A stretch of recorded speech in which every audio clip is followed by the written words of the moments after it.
This one is definitely not a great look for Rick Ware. Both drivers were trying to commit to pit road under green flag pit stops for the biggest race of the season, the Daytona 500. Both of them locked their tires up, slid, and spun into multiple cars, costing them a great finish in the Daytona 500. This was a highly unfortunate event for everybody involved. 20 to the end of the longest line for aggressive driving. Yeah, you don't drive all the way across the racetrack like that unless you're after somebody. So NASCAR made a call, aggressive driving. It's just, it seems a little bit ironic that this is the driver that started all that after the Bud shootout about guys being too aggressive and causing problems. Yeah, a lot of cars missed this wreck. Oh my goodness. Bobby Labonte getting by on the inside. We saw Mike Wallace go by on the outside. Dale Jarrett back in the 88. Check out what happened. There's Tony. Wow, man, well, it doesn't get more blatant than that. And look at this, up across the track. How emotional is Tony Stewart? This is his onboard camera a few minutes ago.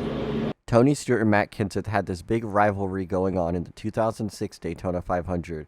The comments that were made that they were referring to was Tony Stewart said they're going to kill somebody if they keep racing like this. And that was a week before the Daytona 500. Ironically, Tony Stewart throws Matt Kenseth all the way down in the apron, sending him into the wall.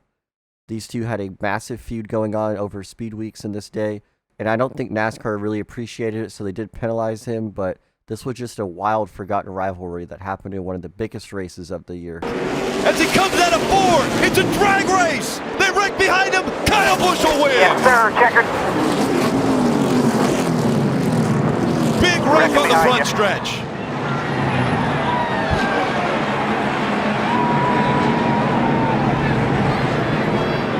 A parking lot right in front of the grandstands.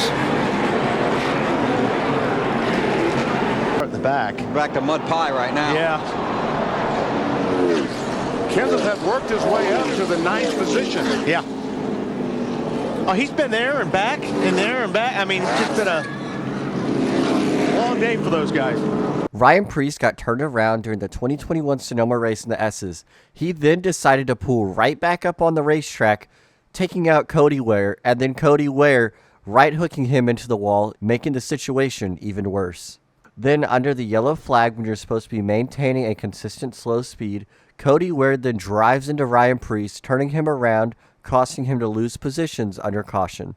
No penalties were handed out after this race, but this is an extremely inexcusable moment in NASCAR. And here's what happened in Budweiser shootout practice. This is practice, Johnny. The 2 and 20, Practice? once again, bam. Who's at fault? I don't know.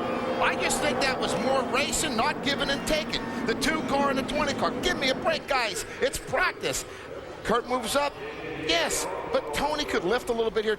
You know what I'm getting at, Kenny? I mean, let's face it. There was no give and take in that situation. It reminds me of Allen Iverson, the basketball player. It's practice. Kenny, this is where he's wrong. Look at this. Once again, bam. Come on, we're aiming on pit road. The cars are under caution. Kurt Busch, you are wrong for doing that. You cannot do that, Kenny. Well, one thing I have to say, before anybody throughout the United States tries to separate these two, they are both champions. They both have great car control. But most importantly, they both are the same-minded people. They're both brutally in control of their careers. They know what they're going to do. And I'm going to tell you what, I've seen Tony Stewart do the same thing. But yet, you get him one-on-one at a dirt track at Eldora. These two guys were best friends last year. You get both of them one-on-one in the RV lot, and they're the nicest people. And I'm going to tell you what, Spence, they are the same people. Look at these guys. They're like boxers. They're in the ring, and they battle royale every year. Okay. Crashing each other on the racetrack is usually fine. Everybody likes some beating and banging between drivers.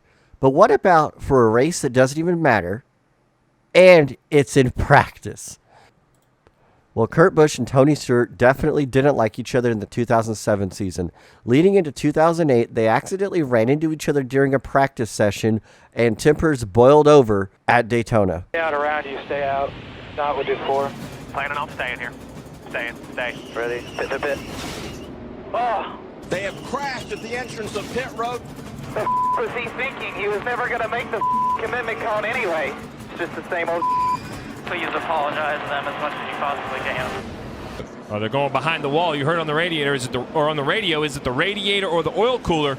So there must be a leak of some sort. You see the nose crushed in right here. I think it happened coming to pit road, didn't it, Jeff? Mechanical, pull it over here behind the wall. Yeah, it almost had to. I saw everybody bottled up on pit road. You see the safety trucks on pit road. Yeah, the ambulance stops right at the commitment line. That's just a miscommunication. I don't know if NASCAR told them to roll, or if they rolled by themselves and pit road was open. Normally pit road would not be open with the rescue squad there, but you can see right here they have no idea he's supposed to be, that he's going to be there. He's not supposed to be there. He shouldn't be there. Off of the track, actually involved in a little bit of an incident. The 95 hits the safety truck.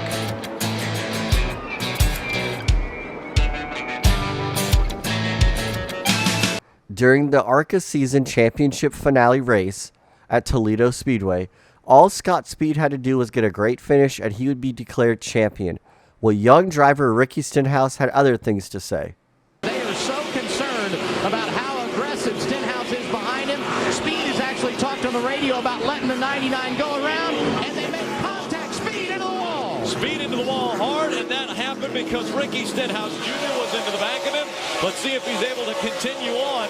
A lot of damage to the right side of this race car. He needs to make his way on the... Scott Speed was ultimately taken out of championship contention, and he wanted to make sure that Ricky Stenhouse also had zero shot at winning the championship. He then retaliated against Stenhouse, costing both of them a championship. A little contact right there, a little... problem.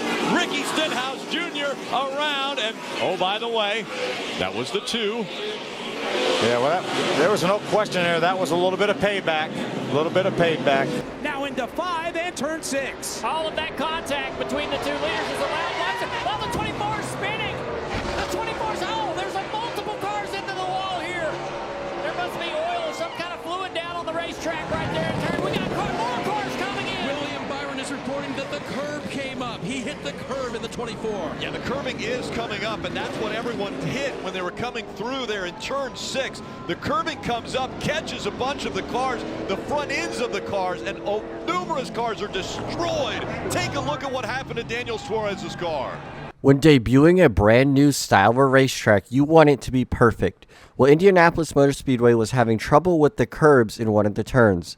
Ultimately, in one of the restarts with only a handful of laps to go, William Byron drove over that curb. It destroyed Byron's car and put oil all over the track, and when the field came by, calamity ensued.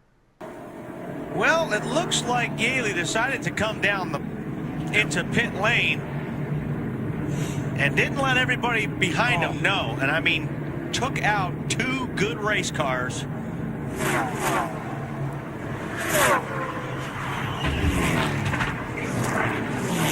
I mean, I don't know if he... Gone 62, Trevor Bayne 99. Oh, got clipped just barely by the 99.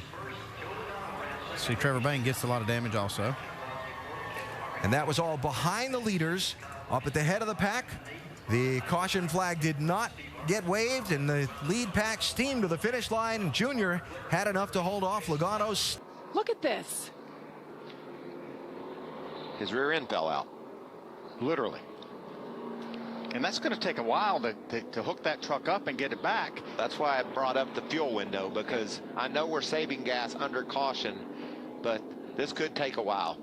Marco's shaking his head like I've never seen such a thing. Oh my goodness. That means the trailing arms that hook that to the...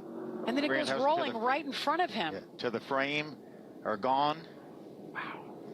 See brake duct hoses flapping. Well, that's wild.